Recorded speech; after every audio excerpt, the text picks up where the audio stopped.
Hey friends, I just wanted to stop in and give you a life update and talk to you about the retirement reset plan so that you know it's not all grinding just to get your bills paid.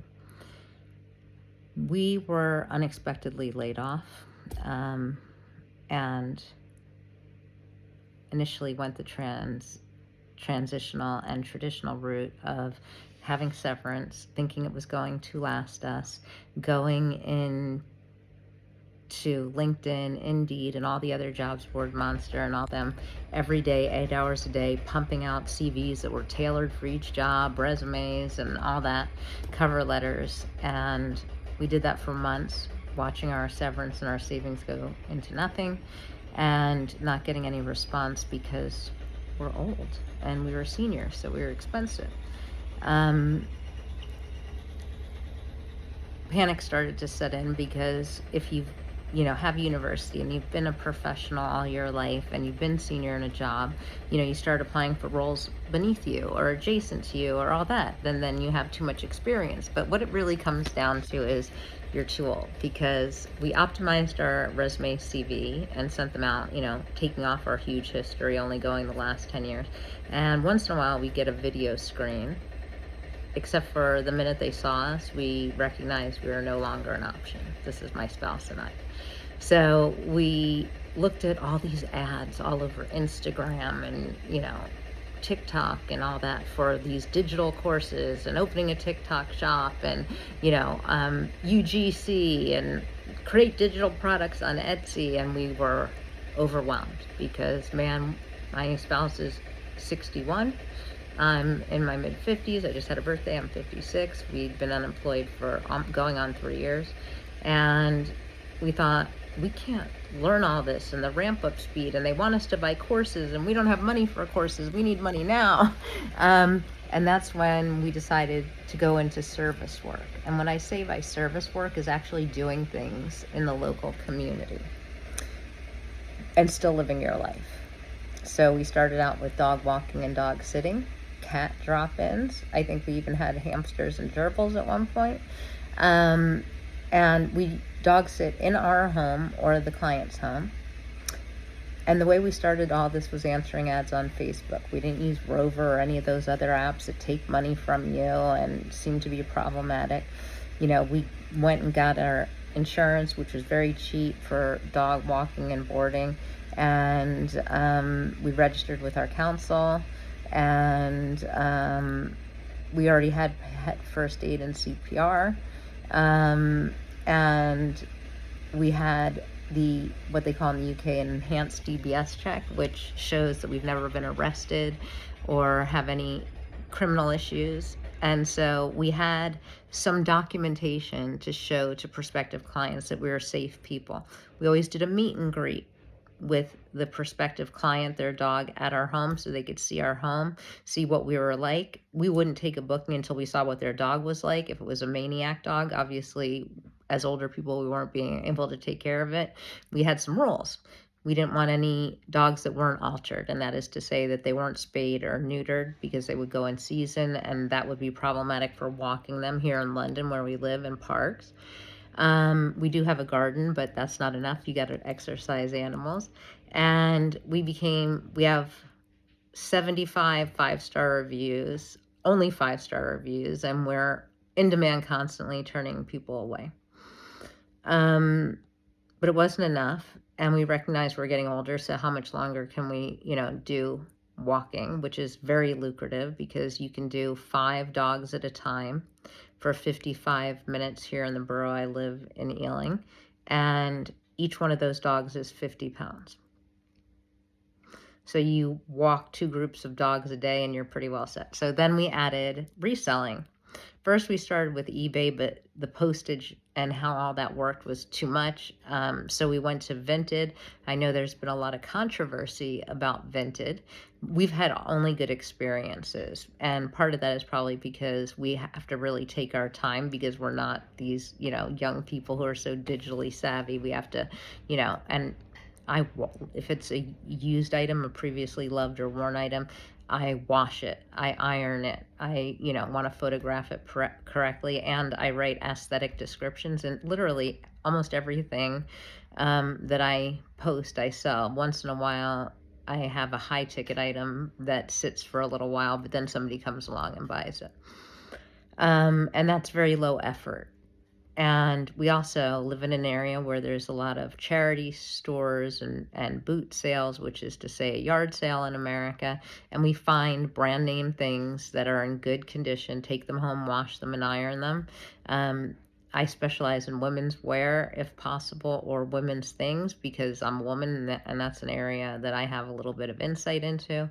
And so I know that what brands and what sizes, super extra, extra small isn't going to be a good seller. Super extra, extra large here isn't going to be a good seller. It has to be in the mid range, and it has to be a label. It doesn't have to be a designer label, but it has to be the White Company. It has to be Reese. It has to be a high street label. Will sell. Marks and Spencer sells amazing.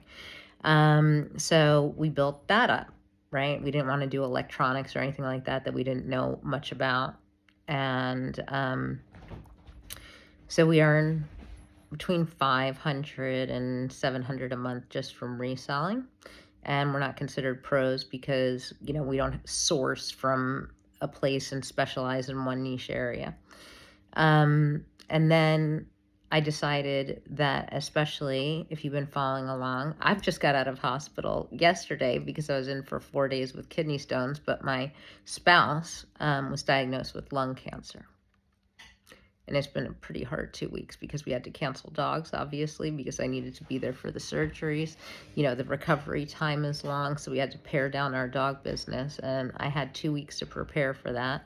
So I opened a Facebook page in the community groups where I live, so in the little locality in West London where I live, and posted ads, and I called it The Press Place, and I offered to iron bed linens and business shirts in my home for cheaper than all the dry cleaners would do it. I get the laundered, washed and dried belongings, and then I iron them, and then I return them, and they pay me cash for that. But what do you do when you have a health crisis like this? And maybe you already have a dog booked. You have to prepare with a backup plan. So at first, when you decide to start service work, if you're unable to find traditional employment, and I would always advocate for finding traditional employment, but maybe doing one of these little service jobs too, because you need an emergency fund. We never even worked on the emergency fund because we were so confident in our abilities to find traditional work, and the world's changed. So now I'm in a position where I make enough from dog income, pressing. I do some light gardening and power washing, and selling on Vinted, and you can use your platform of choice, that not only do I earn enough, we earn enough to cover our bills. We have surplus, some of which goes into the emergency fund, and some of it goes into savings with our bills covered. But to do that, and this is part 2 of the Rescue Retirement Reset program, is you have to change how you're spending. You must change how you're spending. That doesn't mean you have a littler life. It means you have a more conscious life. Look at the groceries. Look at the utilities. Look at all your subscriptions. Look at how you're eating out. If you're single, if you're married, it doesn't matter. If you have a roommate, find those amazing recipes that you can find online. Get the ingredients at an off-price supermarket like Aldi, Lidl, any of those that you might have in your local area. Purchase the ingredients and make it a event, because it's going to taste much better than anything, and be better for you for sure, than anything you can buy out. Have friends over. Do a potluck. Everybody brings a dish. Watch a movie together and have a movie night. You don't have to limit yourself socially because you're not going out to restaurants and bars. I never drank, but my partner had a drink maybe once a week, once every 2 weeks. We cut out alcohol. Why? We're over 55, both of us. We don't need alcohol. It's not good for us. It doesn't help our health. But now we had this surprise lung cancer diagnosis. And I'm going to tell you, I cried for 3 days because I have been married for over 25 years. The thought of being alone is absolutely terrifying. You might be able to hear that I'm American. I'm living in the UK for 25 years because I married somebody British. So I don't feel I'm in my home place where I would know how to access services and stuff. But through the little dribs and drabs, and at first I only had 20 pounds to put in my emergency fund. Now I put 200 or 300 a month in the emergency fund and savings. Now I know that if we had to take time out from all of our businesses, because once you become a dog walker and a dog sitter, you got a business. Once you start an ironing business, you have a business. Once you start a lake gardening business, you have a business. If we have to pause that business, or if we have to stop that business, we have enough. And I've thought of additional income stream, which is, I did it a few years ago. I've started to rejig it again, is exchange students. It's everywhere. So in your locality, just Google your locality plus exchange student hosting. They'll come and they'll vet your house to make sure you have a bed, and it's clean enough, and they'll vet you to make sure that you're not a criminal. And that's about 700 pounds a week. And the kids go out to school and events all day. So you make them a continental breakfast, you give them a dinner when they get home, and that's it. And you get to meet all these neat kids who are between 14 and 18, typically. I mean, there's university ones that do it, but for us, we like the younger kids. For providing a continental breakfast and a dinner we were already making for ourselves, like a lasagna, we just make extra portions. And they get a bed, a shower, and they get a mom and dad to look after them. And their moms and dads from afar, from Italy, from Spain, became our lifelong friends. They invite us, and it's a great way to make money, and it's low stress. So my partner, having reduced lung capacity after these procedures and now going into radiotherapy, I've replaced some of the income that I won't be able to do because I can't do so many dog walks by myself. You're in a phase now of your life where you're retired and an entrepreneur, and your income depends on your ability to not put all your eggs in one basket, to do things that are interesting to you, that you can plan when you want, that are enjoyable, that pay real money, and allow you to save a little bit of money, so that when things like this happen, and maybe you'll be healthy forever and no health concerns will ever come up. But if they do, now, if I needed help the day after we have a big surgery coming up on Monday, I can hire a home health aide, a home health nurse to come for all of Tuesday to do the things that I don't know how to do. It's about 300 pounds for an actual nurse for the whole day. And that's my spouse. So I'll gladly spend that money to have the assistance I need. So the program is, you don't need a job, you need income. What do you like to do? Where do you live? Research the prices. Start reselling. Get your bills paid. So the Maslow hierarchy of needs: food, shelter, utilities, sleep. And once that's taken care of and you have a little surplus, that's not fun money. You make your own fun. Get a library card. They have all kinds of audiobooks, podcasts, you name it, they've got it. Movies. They have Booksy, which is their audiobook service. It's totally free. Cook together, walk together, board game together, read a book. Go see your friends at their house for coffee, or, make a coffee and in a thermos mug and go for a walk with your friend. Have them over for dinner. Let them have you over for dinner. You bring something, they bring something. It's the community of being with people. And you always have an interesting story when you're doing service work. So start income, pay your bills, save what you can, emergency fund, focus on friends, family, and hobbies, and live your life, your best life, because you can do it yourself.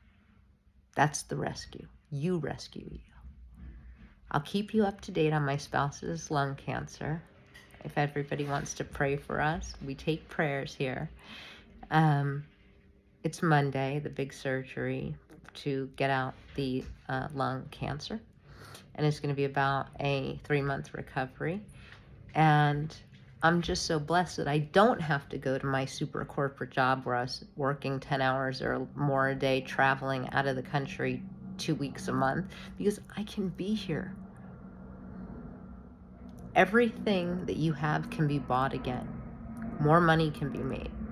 But at this stage in our life, no matter how rich you are, you cannot buy time. You cannot buy time.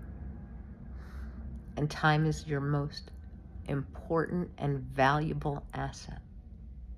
Time to spend with the people you love. I hope that this video finds you well, and I'm so looking forward to seeing you in the next one. Bye for now, friends. Please leave me a comment about if you're going to drop us a prayer for the lung cancer. I'd really appreciate it. The radiotherapy is going to probably be the hardest part, but when you have a marriage, it's for better or worse. And the worse can be better when you're not alone doing it. I'll see you in the next one. Take care.